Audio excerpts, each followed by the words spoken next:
everybody. This video is going to be the first in a series of videos in which I try to highlight some of the most salient points from our unit influencing the political environment. So in this video, I'll be talking briefly about the question, should businesses participate in politics? And then in the next three videos, we'll go through some of the most important details of corporate political strategy, including information strategies, financial incentive strategies, constituency building strategies. And then in the last video of this unit, we'll apply some of what we've learned to the discussion case Political Action by the U.S. Steel Industry 2015 to 2018. Okay, so first let's talk about this question, should businesses participate in politics? This is, I'm a sucker for The Onion, it's a satirical news magazine, but money and politics, are they somehow connected? Yes, of course they are. The question is sort of how and why, what do we think about that? But we can see, for example, in the case of the technology sector, that businesses have been spending record amounts of money in recent years lobbying the federal government. So Google, Facebook, Amazon, Microsoft, Apple, as you can see here, they're all spending more money than they ever had before trying to influence public policy making in Washington, D.C. Now, there's good reason for that. We've heard a lot of different politicians talk about regulating tech or even breaking up some of the large tech companies. So these companies want to have their say as well, and so that's what's going on.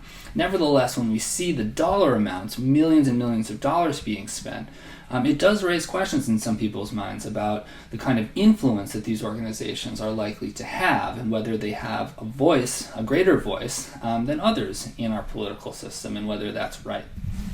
Okay, so that's some of the question that we'll be thinking about here. So is it wrong for companies to spend money or to spend so much money in order to influence public policy? What gives them the right to spend so much? What do they hope to gain by it? And what risks might be involved? These are some of the things I think would be good to think about in this unit. What we do know is that there is broad concern among many Americans that business has too much influence over politics. So, many polls have gauged this, but people feel that large businesses have too much political power, that political action committees, we'll talk about those, also have too much power. So there's just a general feeling that, yes, business organizations are very powerful, but perhaps they have more influence over the political process than we're comfortable with. This flies in the face of the pluralist view of our democratic society, which I've talked about before, but this is the idea that, look, we give individuals the right to express themselves, to form groups, it's free expression, free association. This produces this diverse marketplace of ideas, the best ideas rise to the top, and we end up with public policies that benefit everybody. All right. Now, but as people have pointed out, including the political scientist E.E. Schatzsnyder, as he said, the flaw in the pluralist heaven is that the heavenly chorus sings with an upper class accent. In other words, yes, we give people the right to participate, but some people participate more than others. And when we look at the ones who participate more, they tend to have more resources. They're in the upper class. They have more money, they have more time, they have more connections, more expertise, etc. And so that's worrisome from this perspective of our democratic society and how it's supposed to work fundamentally for everybody. If some people have more of a voice than others based on the resources that they have, this is a concern. So we'll be looking at some data over the next few videos from the Center for Responsive Politics, which is a nonpartisan, independent, and nonprofit research group tracking money in U.S. politics. So opensecrets.org. I think you'll be surprised at a lot of what we'll find there. There's additional information I won't be going through with you in the videos, but you can look on your own at the Federal Election Commission, the FEC, which is an independent regulatory agency of the U.S. federal government, and they enforce campaign finance law. So there are laws on the books that dictate the ways in which individuals and organizations can influence the political process legally, and this results in a lot of information that has to be disclosed to the public, and so that's what allows a website like Open Secrets to exist.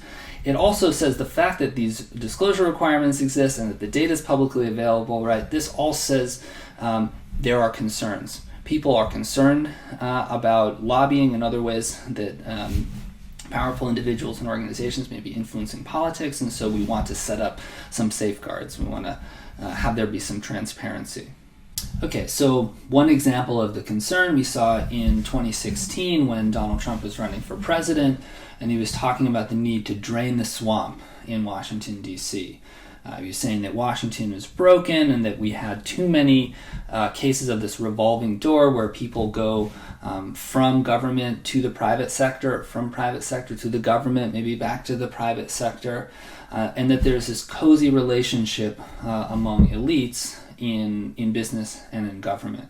So this fed very much into his kind of populist message that elites were creating a lot of problems for ordinary Americans. But I think it also gets to a lot of the concerns that people have about money in politics.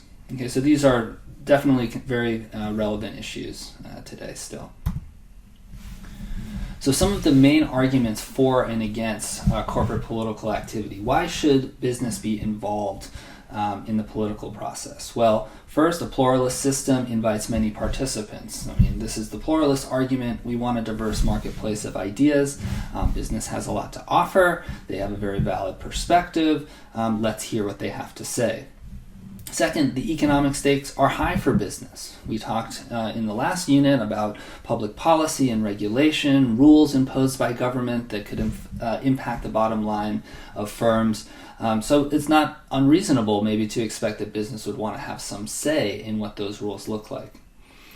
Business counterbalances other social interests. So again, from this pluralist idea, we're not just going to have business be trying to influence public policy, but also labor organizations or environmental organizations, other community groups, etc. So business has its own perspective, and by participating in the process also provides some balance in comparison with other perspectives.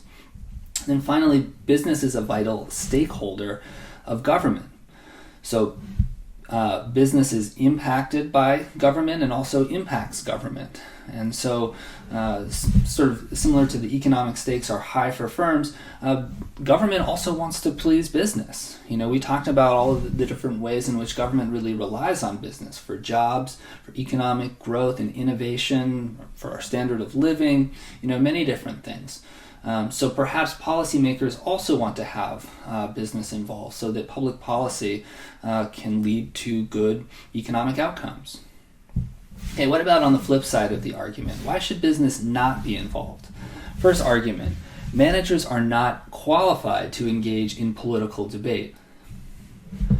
Well, and of course, just with all of these points, you could argue on either side, right? But let's play devil's advocate. Managers are not qualified to engage in political debate. Are they public policy experts? Do they really know what kind of rules work? What kind of public policies work? Well, if business managers are really focused on producing their goods and services and pleasing their shareholders and their customers, they may be a little bit out of their depth when trying to influence public policy. Second point, business is too big and too powerful, an elephant dancing among chickens. So the point here is that, again, with the critique of the pluralist system, business has so many resources compared to other groups, that there's really no comparison, there's no equity sort of across these different groups. And so business is always going to have a larger voice if it's participating. Third, business is too selfish to care about the common good. If businesses are trying to improve their bottom line and they're not looking out for what's in the best interest of Americans, of the country, perhaps that's a problem. Business risks its credibility by engaging in partisan politics. What would you think as a consumer if a business that you were buying a product or service from was backing a political candidate that you do not support yourself?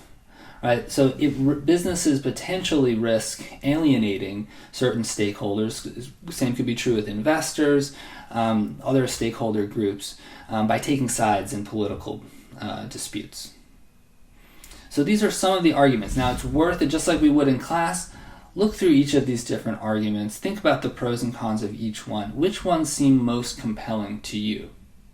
Okay, this is a good time to pause and think about that. Which of these arguments seem strong to you on either side? Which ones seem weak? What do you think on balance? What does this mean for corporate political activity in general? Should businesses be participating in politics? Okay, well, you have to make up your own mind, of course, about whether business should participate in politics or not, and if so, how. But I think the dominant point of view may be that the stakes are simply too high for business not to be involved in politics. Now, you can take issue with that. I think this is a question of real debate. Nevertheless, we do see many companies have some kind of corporate political strategy. In other words, they engage in activities to acquire, develop, and use power to obtain an advantage. If for no other reason than the extent to which they are likely to be impacted by public policy one way or another. Okay? Now, like stakeholder management, corporate political activity is probably best thought of as an ongoing process. So this is really a kind of stakeholder engagement, just like any other, except government is a very powerful actor and has a lot of unique sort of characteristics compared to other stakeholder groups. But nevertheless, businesses want to be engaging with policymakers sort of continually over a long period of time, developing relationships, right? All of those lessons that we learned from our unit on stakeholder engagement apply here. So effective corporate political strategy is going to have a lot of the same characteristics as other types of successful stakeholder engagement with shareholders or engagement with employees, with consumers, etc. Okay? So think about that over the next few videos as we talk more about corporate political strategy.